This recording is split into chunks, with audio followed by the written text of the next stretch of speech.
Muhammadur Rasulullah, Muhammadur Rasulullah, Rasulullah, Aliyun Waliyullah, Aliyun Waliyullah, Wasiyur Rasul.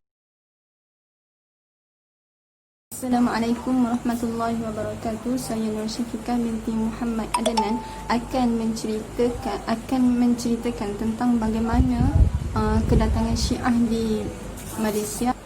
Bagaimana Syiah tersebar di Malaysia sedangkan rakyat Malaysia sendiri dipelopori oleh orang Islam. Jadi pada tahun 1989 revolusi Iran yang dipelopori oleh Ayatullah Al-Khumaini telah berjaya dan mereka menubuhkan satu kerajaan yang dinamakan Kerajaan Islam Syiah Iran. Jadi disebabkan atas nama Islam yang mereka keluarkan, rakyat Malaysia sangatlah bermurah hati untuk membantu mereka, untuk membantu dan menolong mereka. Jadi mereka mempunyai ikatan yang kukuh dan kuat dengan masyarakat Malaysia sendiri. Jadi sangatlah mudah untuk orang Pakistan dan orang India yang mempunyai ajaran Syiah untuk masuk ke dalam Malaysia. Itulah permulaan terjadinya Syiah di Malaysia. Okey, seterusnya apakah faktor yang menyebabkan ajaran Syiah ini tersebar dengan mudah di Malaysia? Terdapat 3 faktor. Yang pertama adalah rakyat Malaysia terlalu cinta dan kasih kepada keluarga Nabi, dan ajaran Syiah yang mereka bawa sangatlah mengagungkan keluarga Nabi. Jadi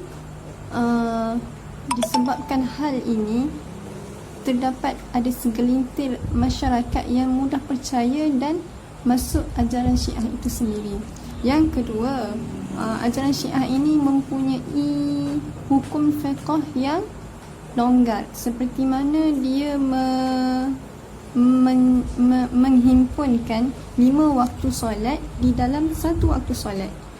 Jadi bagi masyarakat Islam yang tidak mempunyai asas agama Islam, yang tidak mempunyai asas tentang jamak qasad, sangatlah mudah untuk terpedaya dengan ajaran Syiah. Dan seterusnya, dia memberi keharusan untuk nikah mut'ah. Okay, dan faktor yang ketiga, ajaran Syiah ini dia sebar melalui risalah-risalah dari rumah ke rumah dan juga surau ataupun masjid. Jadi bagi yang membaca, mereka akan terasa ajaran ini ajaran yang betul. Apakah yang dimaksudkan dengan fahaman Wahabi? Baiklah, Wahabi dalam bahasa Arabnya ialah Al-Wahabiyah atau Wahabism, iaitu satu fahaman atau aliran dominan yang diamalkan oleh ulama-ulama Haramain, Makkah dan Madinah, yang mana diasaskan oleh Muhammad Abdul Wahab. Fahaman ini dikukuhkan lagi oleh keluarga diraja Bani Saud yang memerintah negara Arab Saudi sejak tahun 1924 lagi. Perlu diingatkan bahawa Wahabi bukanlah suatu mazhab akidah ataupun mazhab fiqh, akan tetapi ia adalah sama seperti Syiah, iaitu satu fahaman ekstrim. Sudah terang lagi bersuluh bahawa berpegang dengan pegangan ajaran sesat merupakan satu kesalahan di sisi Islam. Justru itu, kami telah bersepakat untuk mengulas tajuk yang berkaitan dengan gerakan Wahabi dan Syiah, kerana sehingga ke hari ini, mereka masih bergerak aktif dalam kalangan rakyat Malaysia. Tujuan kami memilih tajuk ini tidak lain tidak bukan adalah untuk pertama, memberi kesedaran kepada rakyat Malaysia tentang bahayanya beramal dengan ajaran sesat yang mana sudah nyata terpesong jauh daripada agama Islam. Yang kedua, mengelakkan golongan muda terutama dari kalangan pelajar universiti daripada terpedaya dengan gerakan Syiah dan Wahabi. Akhir sekali, kami memilih tajuk ini dengan tujuan untuk berkongsi ilmu tentang amalan-amalan sirah-sirah Nabi yang secara kita tidak sedar telah dipesongkan oleh kumpulan Syiah dan Wahabi. Seterusnya kami ingin membincangkan tentang ciri-ciri fahaman golongan Wahabi dan Syiah. Mengapa mereka ini dikategorikan sebagai golongan yang sesat lagi menyesatkan?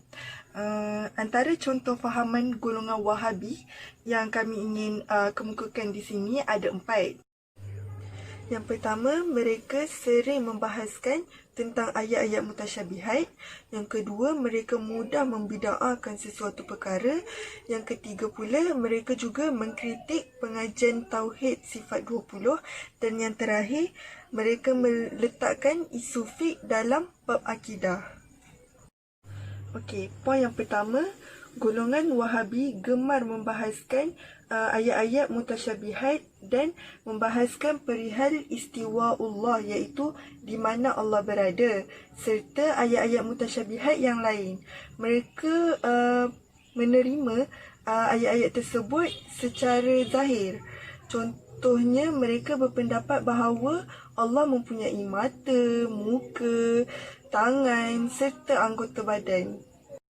Maka jelaslah ia sangat-sangat bertentangan dengan akidah Islamiah, iaitu menyucikan Allah daripada tempat. Zat Allah tidak berjisim, sedangkan sesuatu yang bertempat adalah sesuatu yang berjisim. Sebagaimana yang kita tahu, itu semua adalah sifat makhluk dan Allah sama sekali tidak sama dengan sesuatu apapun.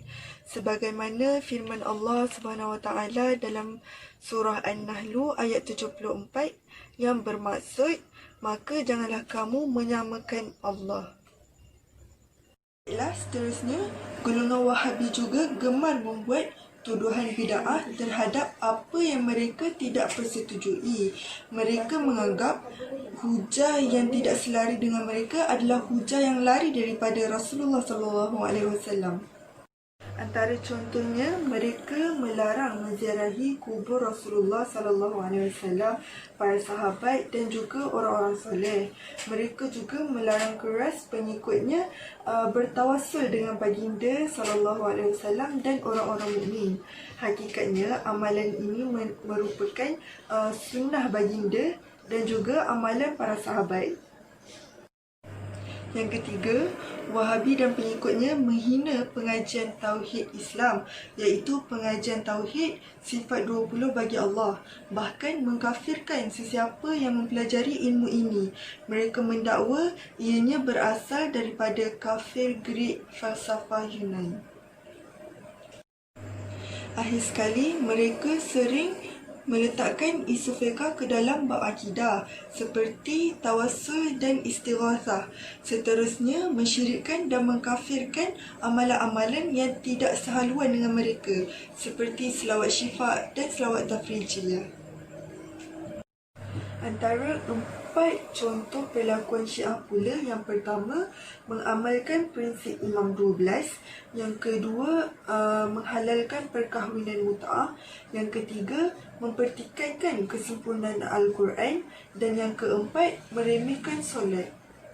Jabatan Kemajuan Islam menegaskan bahawa semua ajaran maupun fahaman Syiah di Malaysia adalah sesat.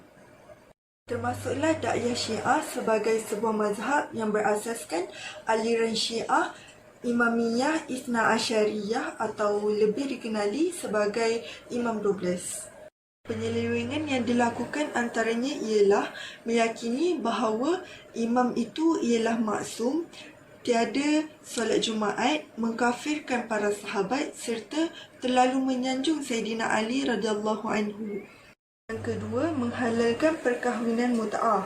Pernikahan mut'ah ini adalah sejenis perkahwinan berbentuk kontrak yang telah diharamkan oleh kebanyakan mazhab tetapi dihalalkan oleh golongan Syiah Al-Imam 12. Hal ini menunjukkan bahawa ajaran serta fahaman Syiah ini bertentangan dengan akidah, akhlak serta syariah yang telah digariskan oleh undang-undang. Yang ketiga, mempertikaikan kesempurnaan Al-Quran. Menurut mereka, Al-Quran yang di sisi kita iaitu Ahli Sunnah wal Jamaah pada hari ini adalah palsu dan telah diselewengkan. Manakala Al-Quran yang sebenar adalah yang di sisi mereka dikenali sebagai Mashaf Fatimah, di mana kandungannya 3 kali ganda lebih daripada Al-Quran kita. Yang terakhir, meremehkan solat fardu. Ajaran Syiah membenarkan solat fardu dijamakkan, termasuklah solat Jumaat. Ajaran ini jelas sekali bertentangan dengan Islam kerana solat merupakan tiang agama dan wajib serta tidak boleh diambil mudah melainkan dengan syarat-syarat yang tertentu sahaja. Teruskan kepada penutup, yakni impak kepada individu, agama, masyarakat dan juga negara. Impak kepada individu berangkumi gerakan Syiah dan Wahabi ini telah memisahkan akidah ramai umat Islam di Malaysia, malah di seantero dunia. Juga telah melahirkan individu yang tidak kuat iman dan berkemungkinan akan murtad, berkemungkinan akan menyebabkan mereka murtad. Selain itu, tindakan dan kelakuan mereka adalah sangat tidak rasional dan fanatik. Kita teruskan kepada kesan atau impak kepada agama. Gerakan ini terhadap agama. Gerakan Syiah dan Wahabi telah memburukkan nama Islam di mata dunia, juga telah menimbulkan keraguan atau kekeliruan terhadap orang bukan Islam jika mereka ingin memeluk Islam dan juga belajar tentang akidah Islam yang sebenar. Ini juga telah merumitkan proses dakwah atas sebab kekeliruan dan keraguan terhadap akidah Islam yang sebenar. Kita teruskan kepada kesan gerakan ini kepada masyarakat. Gerakan ini boleh memberi impak kepada masyarakat dari segi berbeza pendapat dan akidah masing-masing. Juga akan memecah belahkan umat Islam di seluruh Malaysia. Selain itu, gerakan ini juga akan menyebabkan keganasan terhadap masyarakat sekiranya mereka berbeza pendapat dan juga akidah. Kesan gerakan ini kepada negara. Gerakan ini telah menjejaskan ekonomi negara dengan berpendapat bahawa menyumbang kepada negara tidak penting, malahan mereka hanya perlu fokus terhadap aktiviti keagamaan sahaja. Selain itu, boleh menggugat kestabilan politik dan juga ekonomi negara. Kita teruskan dengan tindakan kerajaan Malaysia untuk membanteras ajaran sesat. Yang pertama adalah penguatkuasaan undang-undang daripada pihak berkuasa. Tindakan undang-undang perlu diambil terhadap golongan yang berdegil dan masih mengamalkan akidah Islam yang menyeleweng dan terpesong. Tidak dapat dinafikan bahawa pengamal-pengamal ajaran sesat boleh didakwa di bawah enakmen kesalahan jenayah yang boleh dijatuhkan hukuman jika disabit kesalahan. Apa yang lebih penting ialah di dalam undang-undang berkaitan dengan ajaran sesat yang boleh memberi peluang kepada mereka yang telah tersesat untuk kembali ke pangkal jalan. Yang kedua ialah menyebarkan ajaran Islam sebenar kepada umat Islam. Program keagamaan di surau dan masjid perlu dilaksanakan untuk memberi pendedahan kepada masyarakat dan mengenai ajaran Islam yang sebenar. Masjid dan surau juga disaran untuk menyelitkan masalah dalaman yang berlaku di kawasan masing-masing ketika menyampaikan khutbah sebagai pengajaran dan pendedahan kepada penduduk bagi mengelakkan penyebaran agama Islam yang terpesong. Kita teruskan dengan yang terakhir, yakni yang ketiga, iaitu program pemulihan akidah kepada mereka yang menyimpang daripada ajaran Islam yang sebenar. Terdapat pusat-pusat pemulihan akidah di seluruh negara ini yang terletak di beberapa buah negeri. Bagi mengukuhkan lagi pusat-pusat berkenaan dalam proses pemulihan akidah, ia dilengkapkan dengan pakar-pakar kaunseling agama yang memahami secara mendalam berkaitan kes-kes penyelewengan akidah.